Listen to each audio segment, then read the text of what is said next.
With the warmer weather coming, a lot of people are looking to shed some pounds, but a new round of popular diets may not be the way to do it. Here now to shed some light on 3 of these fabulously popular diets. Well, I shouldn't say fabulous. Dr. David Katz from the Yale University School of Medicine. Welcome back. Good morning, Annie. We're going from sugar-coated marshmallows. Exactly.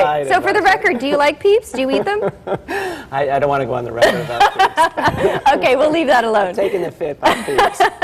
Okay, so there's a bunch of diets out there right now. Some of them have gotten a lot of press. The first one I guess we're going to talk about is, of course, all the rage in Europe, now coming to America, the Dukan diet. Yes, which has the distinct advantage over the Atkins diet of the fact that it comes with a French accent. There you go. I think that's about it. And French people are skinny? Well, they used to be. Actually, Okay. Unfortunately, they're following in our footsteps. You know, it would be nice if we were talking about the good, the bad, and the ugly. We're actually going to talk about the merely bad, the truly ugly, and the seriously silly as we talk about the diet trends. So the Dukan diet is an Atkins diet. It's a low carb. It's a low carb, cut out fruit, cut out vegetables, eat only meat, and actually what they put front and center, the initial phase is the attack phase. Okay. The French have gotten very aggressive. Yeah, this is very unfriendly. You're right, it's the attack phase.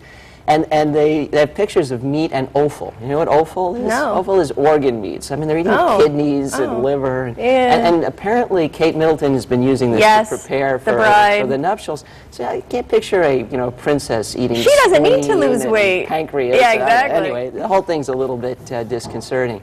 But essentially, it's cut out all plant foods and then slowly add them back. We've been here before. It's an Atkins diet. It works exactly the same way. It's in phases. You will lose weight when you're eating only offal in the beginning, but it's an awful diet. It's not sustainable. It's not healthy. You can't do this with your kids. It's not for the whole family.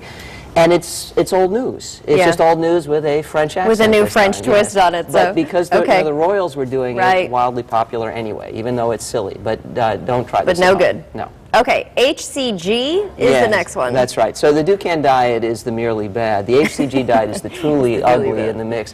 So HCG is human chorionic gonadotrophin. It's a pregnancy hormone. And the idea here is that you inject this pregnancy hormone, so you actually pay a lot of money to get these injections to suppress your appetite. Now, where the idea came my question to you was, since when are pregnant women not hungry? I mean, I have 5 kids. I've seen my wife pregnant. I was afraid she was going to eat my arm off. I mean, I don't know where they got this cockamamie idea. So the idea is nonsense. The science says it doesn't work, but here's what really worries me. The hormone injections are really just the gimmick here.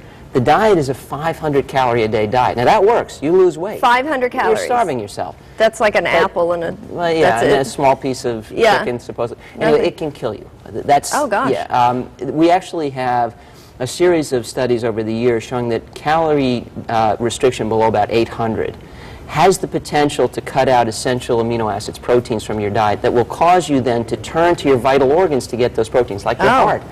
You'll leach those proteins from your heart. That will make your heart irritable, to death. and you can have a fatal cardiac dysrhythmia. That's been reported in the literature. I've actually been contacted regarding a 34-year-old woman who died suddenly on the HCG diet, and that's the only smoking gun on the scene. Please, folks, don't do this one. I really think this is dangerous.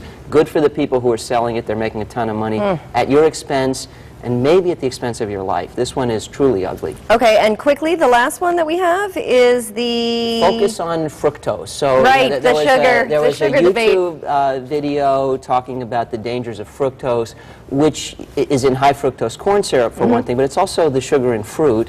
And then there was a New York Times Magazine article suggesting that sugar is poison. The danger here, we do eat too much sugar, no question about it. We eat too much high fructose corn syrup. We should cut down on that. Fruit is not a concern.